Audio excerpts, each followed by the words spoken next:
Hey guys, welcome to our home. I'm out here this morning, just gonna get some yard work done, and while I do that, I'm gonna show you around the property. Welcome to the first episode of Living Out There. All right, let's see. Grab the old weed whacker. Yeah, what we use is Ego brand, battery powered. This is the battery. Work gloves, weed whacker. You'd actually be surprised. When I first bought this, I was super skeptical. I didn't think that the electronic equipment would be good enough to handle like landscape style stuff. You can hear the ones going on in the background right now. Those are gas powered that landscapers are using on another property located right on the other side of those trees. So, but I've been using it for weeks now. Works great.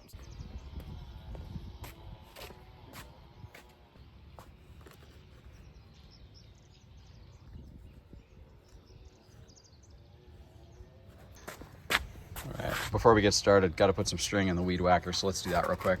For those of you that don't know how to do this, it's real easy. You just take your orange string, get the right size for your weed whacker, Google it. It's the power of the internets these days. It's always a good idea. Make sure either take the battery out. If it's gas powered, well, you can't do that, but either way, just make sure it's powered off.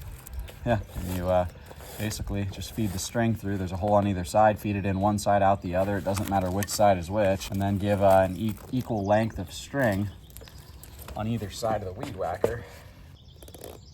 The weed whacker has a neat little button on it right on the head of the weed whacker. It's usually back here or up here somewhere, and you just pull the head of it. Boom. In order to make that happen, you do need to have a battery plugged in. So if you take the battery out to put the string through so you don't accidentally have it go off, that's fine. Do whatever you think is best and whatever you think is safest.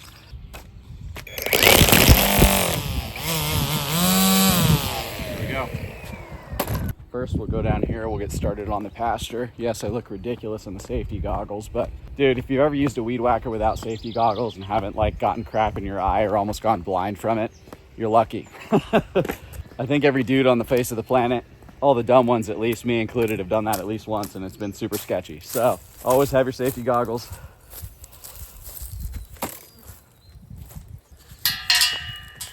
The gig is this, guys. My wife and I, we lived in a one-bedroom apartment out in Vista, California, and we got sick of it. We needed something else different. We were saving for a house, so we just saved for a little bit extra time. Figured out that if you're willing to drive about 45 minutes or, well, no, more like half an hour to the nearest real grocery store like Albertsons, Vaughn's, what have you, well, then property gets a lot cheaper. We got a property that's a little over 2.5 acres. We have zero idea what the hell we're doing, so we're figuring it out as we go. So that's kind of the fun of this whole YouTube channel, is you guys get to figure it out with us. We do have a whole series of YouTube shorts that we released over the last few weeks since we bought the property. The person who lived here before was elderly, couldn't take care of it. Part of the reason why we got a deal on it and were able to afford it, but with that comes a lot of work and a lot of repair and a lot of TLC in general to the home and the property, which we're loving it. We're having a great time. So this here is down below the house. It's the horse pasture. We are going to put horses here eventually, probably mini horse, maybe mini cow, that kind of thing. We also own a very large section across the easement here. This road right here is an easement that goes to the neighbor's house. On the other side is about 1 acre that's all heavily forested. Lots of people have left empty beer bottles and what have you back there, but that whole area, we're gonna go ahead and keep all the giant old oak trees. We're gonna do some clearing out of brush eventually, probably do some animal or horse related things over there. Up on the other end of the property, up on top of the hill, we have vineyards up behind the house. Person who lived here before was very, very, very into gardening, which is kind of awesome. We have some great fruit trees. I think we've got peach trees, lemon trees, orange tree. We've got vineyards. We have no idea about what kind of grapes they produce. We couldn't get any information from the seller or the seller's real estate agent about it. Oh, super cool. Dude, I have never, not once in my life ever, seen a white caterpillar like that. That is so cool.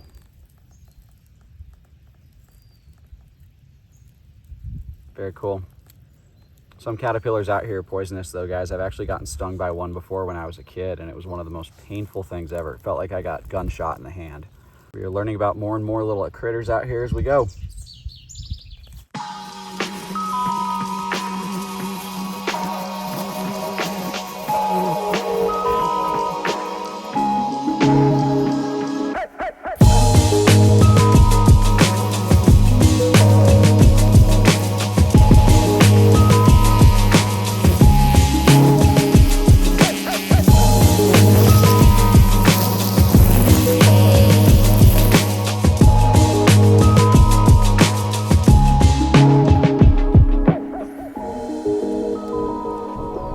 Alright, we're rocking out.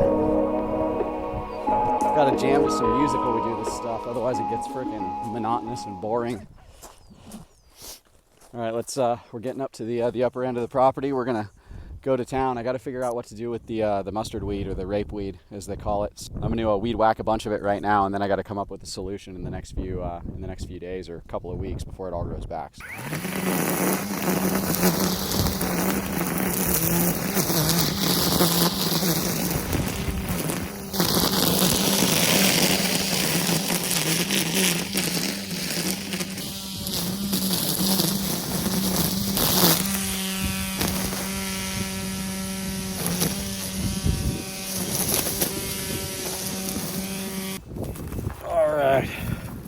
A couple hours of weed whacking. It's not perfect, but we hired a guy, and whole crew of guys actually.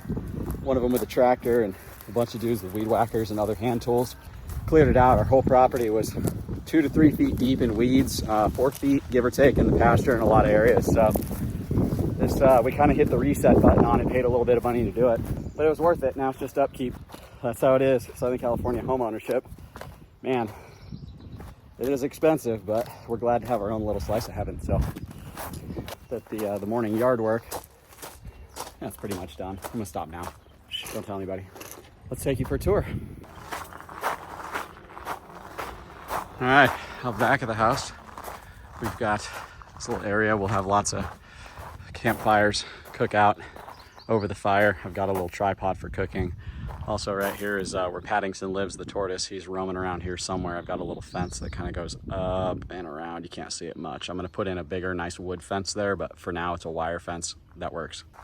Over here, the other direction, kind of down below the house, we'll probably eventually put in a pathway here, but got some nice natural logs. Got a hawk flying off right there. That's pretty cool. We got wildlife everywhere here, which is just awesome. The lady who lived here before had a giant tree fall, so the pieces of it are here. It was real nice when we bought the property. It actually was laid out like a little, almost like a park bench in the shape of the letter L. But when the landscapers came in, they had to move it all because there was a snake den under there. So they had to get rid of that, move the logs. I'll probably get the truck up here, hook up some kind of a cable to it or something and move these around, because I don't have a tractor to move them back. But I'll get the truck up here or something. Woo! Hey, buddy. Hummingbird is chasing the hawk. That's kind of dope. That's the gig. Hawk must have been interested in something over here. I wonder if there's a little rodent or a snake or something he was chasing into the log pile. I don't see anything right now. I haven't heard any rattles, so lots of rattlesnakes out this time of year. Got to be real careful, especially amongst like dead wood piles. That's where they go.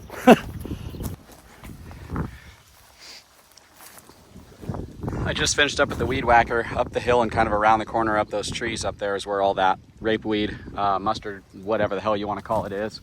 And then when you kind of just come down here, wrap around, that's the pasture where we started. So we went up, back behind the house over to the corner. This hawk keeps swooping on me. That was the third time he swooped in on me. That was kind of sketchy. Anywho's right out here down the driveway. This is all ours right here for another, I don't know, 50, 60 yards out that way. Yeah, 50 yards probably. This is a wash for when it rains, so we're gonna need to figure that out when we actually do some work on it. But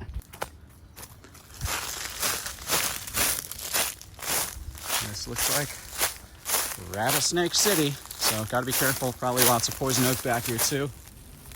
There's all sorts of other mean looking ivy in here too. I don't know what kind it is. I'm not familiar, so figure that out later. But the dead chickens, again, if you go back and watch the YouTube shorts, the dead chickens we keep finding are through the trees over there in a little bit of a clearing.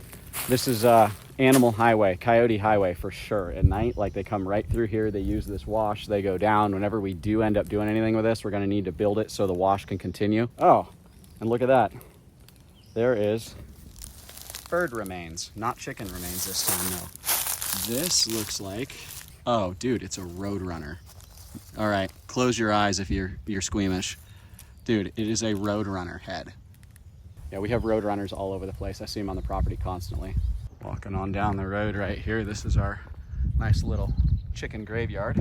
Still some feathers over there. But I wanted to show you guys this before I cut the video out. This oak tree right here is so freaking cool. Look at that thing. That is like a perfect climbing tree. Yeah, not sure what we're gonna do with that, but we are definitely not getting rid of it. And then up here, we have above the house, propane tank, water storage tank, shed, vineyards. Lemon tree is not really producing, it's just starting to. So a little lagging in the season. Looks like a peach tree of some kind. This is what we got. Got nice little fruit. Lemons. More lemons. And this is the cool part. Whoever lived here before grafted on an orange tree. So what you can do with citrus trees is take a lemon tree, you cut a branch off, graft on, there's a process, YouTube it, graft on a branch or a part of an orange tree or another citrus tree, and you can have two kinds of citrus coming out of one tree. So that's what we have. And we are getting the most delicious oranges from our lemon tree. And then the grapes, the vineyards, these guys aren't getting watered enough. I'm just starting to water them enough, but the little tiny grapes, they're just starting to come in. So that's the upper part of the property. Right over here is a farm, a big major farm on the other side of the fence. So we don't have any neighbors on the back of us. We've got one neighbor over there on the side, but there is irrigation on the property. We slowly but surely are figuring out how to use it, turn it on. That goes to the lemon trees. Basically the two lemon trees. It does not go to this peach tree. It does not go to that supposed apple tree. There's another irrigation system over there for that. There's a third irrigation system over here for all the vineyards and all that stuff that I haven't figured out yet, but I'm slowly getting there. And then there's even more of that crap on the bottom of the property that I haven't even tried yet. There's also some sprinkler lines that I got to figure out how to fix. I'm pretending like I know what I'm doing until I get there. All right, guys, I'm all cleaned up now. Got the chunks of dirt and weed off of my face, so I'm going to cut you guys out here. I really appreciate you tuning in. We'd also love to have your subscription. We'll be putting out more videos kind of as we have time. This isn't going to be like a rush thing for us. Lots of shorts, as always. Shorts are really easy to put out, and there's kind of a lot of stuff that happens on the property on a weekly basis. So a lot of little things. I hope you guys have a good rest of your day. Thanks again for your time. It means a lot to us, and we'll see you on the next one. Take care.